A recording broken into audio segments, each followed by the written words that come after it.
Hello mes reines, hello my love, j'espère que vous allez bien. Moi ça va super bien, voilà, un petit peu grippé, voilà, c'est la saison, il fait tellement froid, donc dehors on est, voilà, on est enrhumé, voilà, donc ne faites pas trop attention, mais quand même on va faire les vidéos, voilà, parce il est important de se renseigner, de s'éduquer, de s'enseigner, voilà, d'avoir de la connaissance. C'est important. Si dans le passé, on avait eu ce genre de connaissances, je pense qu'aujourd'hui, nous serons vraiment des personnes très épanouies. Nous serons déjà loin. Mais voilà, Dieu, comme on dit, tout concourt au bien de ceux qui aiment Dieu. Voilà, Dieu, souvent, il nous fait passer par des épreuves.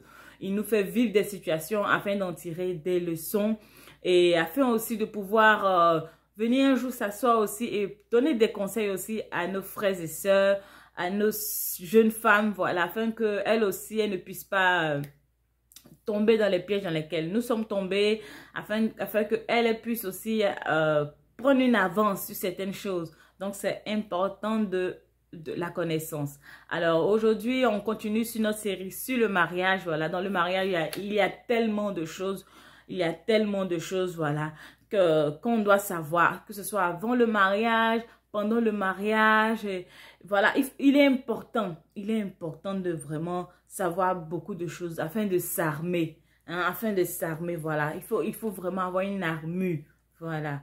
Donc, on va commencer, comme je disais, le thème aujourd'hui, j'ai mis tel père, tel fils, les chiens ne font pas des chats. Voilà, quand je dis tel père, tel fils, c'est aussi telle mère, telle fille. C'est pas seulement dans un sens. Tel père, tel fils, telle mère, telle fille.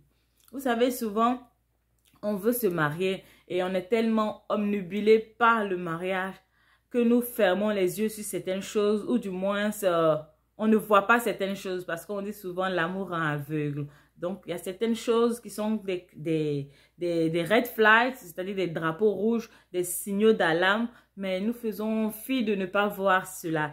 Et ça, ce n'est pas bon du tout. Ce n'est pas bon du tout. Vous savez, quand vous allez dans le mariage, ouvrez les yeux.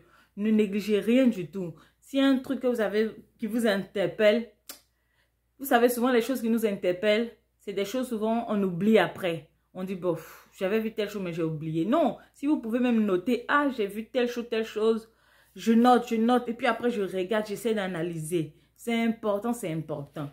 Vous savez, souvent, vous voulez aller en mariage, vous fréquentez, on va faire une petite, on va essayer d'imager quelque chose comme ça.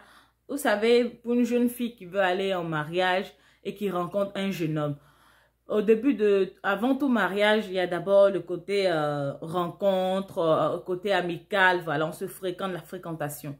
Et pendant la fréquentation, tu te rends compte que ce jeune homme-là, il te présente à ses frères, il te présente à sa mère, à ses amis et tout ça. Et tu remarques que ce jeune homme, il n'est pas dans un bon cercle en fait. C'est-à-dire quand tu commences à fréquenter sa famille, tu te rends compte que peut-être le père a eu à être en prison ou le père a eu à faire la prison ou le père est en prison. Ou bien dans sa famille, il y a un de ses frères qui est mort suite à peut-être un cambriolage. Il y a un autre qui a fait la prison. Il y a un autre qui a été dans un centre de rééducation. Bon, je ne dirais pas rééducation parce que ça fait un peu plus les gens qui ont été malades. Des centres de correction. Voilà, un centre de correction. Tu vois que dans sa famille, il y a plein de choses qui sont pas correctes. Hein? Le père a eu un casier judiciaire. Ses frères aussi ont des casiers judiciaires. Tu vois que le gars aussi, il est gentil, mais c'est quelqu'un, il est vraiment influencé par sa famille, c'est-à-dire par les actes de ses frères. Il a eu à être dans des faux coups avec ses frères. Ils sont des gens qui font du mal aux gens, qui frappent des gens, qui ont déjà agressé des gens. Et tu insistes quand même, tu te dis que non, voilà, lui, il est différent des autres. Non, il n'est pas différent des autres. C'est avec toi qu'il allait être différent des autres. Tu vois, c'est à tes yeux. Peut-être parce qu'il t'aime réellement, oui. Il t'aime réellement, mais le comportement même n'est pas bon. Son sang même n'est pas bon. Il fait partie d'une lignée, il a le même sang comment je dirais ça en fait. C'est-à-dire que le sang qui coule dans ses veines, c'est le même sang qui coule dans les veines de ses frères. C'est vrai, vous allez dire que je généralise, voilà. C'est pas parce qu'un frère est mauvais, une soeur est mauvaise, les parents sont méchants que l'enfant va forcément être mauvais. Mais je veux dire qu'il ne faut pas négliger ces aspects-là. Il ne faut pas négliger ça. Quand vous rentrez souvent dans les familles, regardez un peu les attitudes. Regardez un peu. Il est très, très probable que celui avec qui vous voulez être ou cette femme avec qui vous voulez être aime le même attitude que ses frères. C'est peut-être caché, c'est peut-être pas encore développé parce que vous êtes comme ça en amitié et tout ça. Mais je vous assure, dès que vous allez vous marier, ça va être quelque chose de grave. Ça va être quelque chose de grave. Il y a des hommes qui ont été dans des familles toxiques où papa battait maman. Les frères ont vu ça, ils ont grandi dans ça, ils ont vu papa battre maman. Ils ont vu papa battre maman jusqu'au papa est mort. On ne sait même pas comment papa est mort. Peut-être que ça a été un coup des frères avec la maman. Ils ont fait un coup, voilà, et puis le papa... Il est mort, mais on n'a pas su faire d'autopsie. Voilà, on dit sûrement il a eu la crise cardiaque. Peut-être que ça a été provoqué. Toi, tu n'en sais rien. Tu te retrouves un jour en mariage comme ça. Mais qu'est-ce que tu crois? Toi aussi, tu seras battu. Si, toi aussi, tu vas finir par être battu. Parce que le monsieur a vu son papa battre sa maman. C'est resté dans sa tête que un homme doit battre la femme. Même s'il n'était pas pour, il n'appréciait pas, il était fâché. Mais il va reproduire les mêmes actes que son père plus tard. Sans même le vouloir, sans même s'en rendre compte, il va aussi commencer à te battre.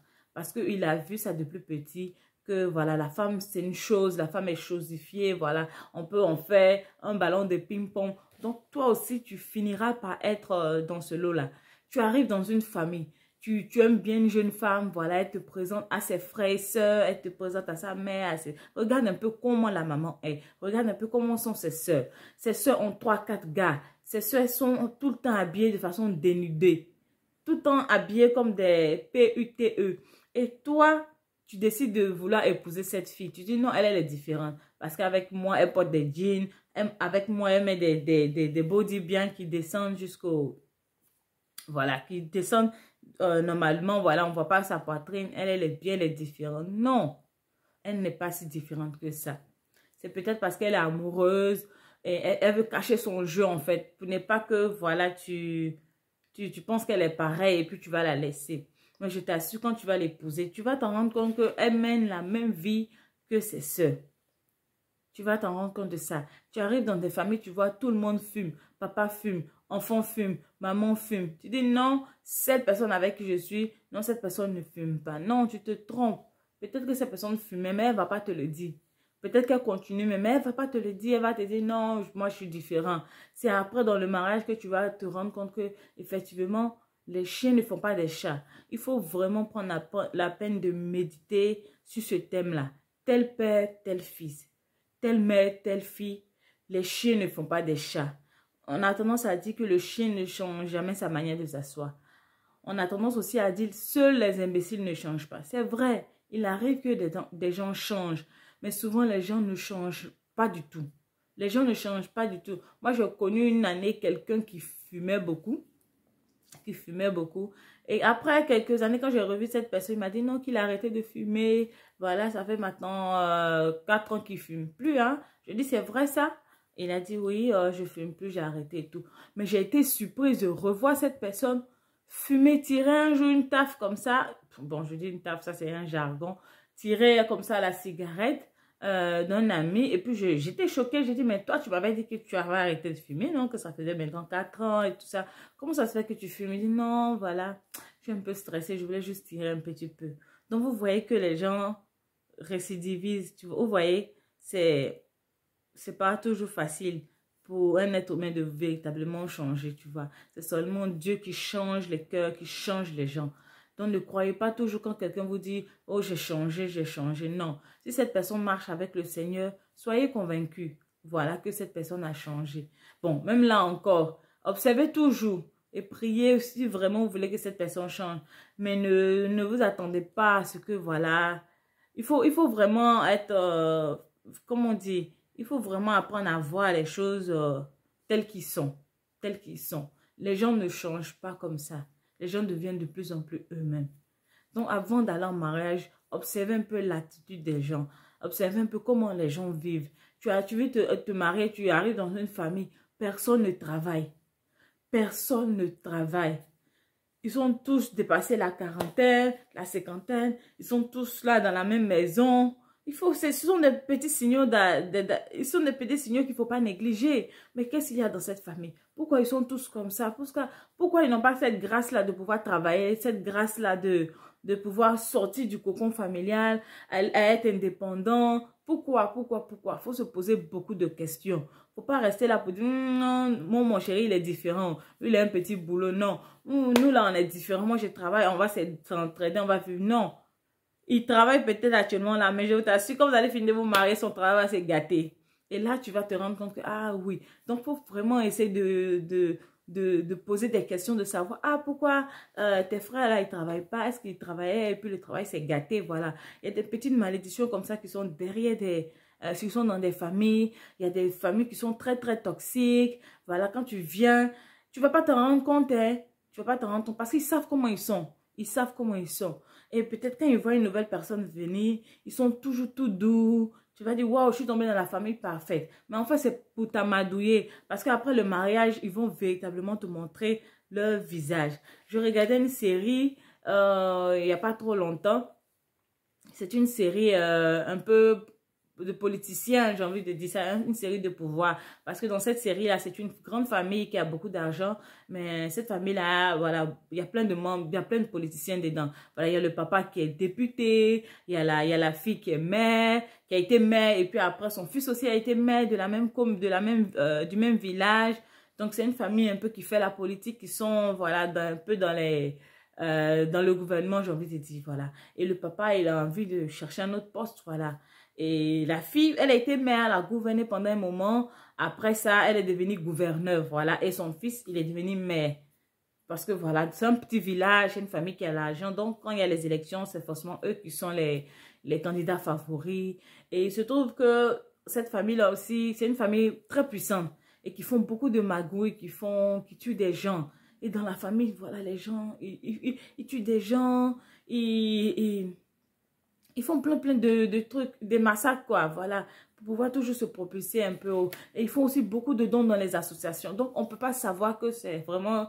On ne peut pas imaginer que c'est cette famille-là, en fait, qui commet ces atrocités-là. Et il y avait une jeune femme, voilà, elle a rencontré un des petits-fils du monsieur-là, qui est député du papa, du patriarche de la famille. Et vraiment un homme bien intéressant, chic, tout.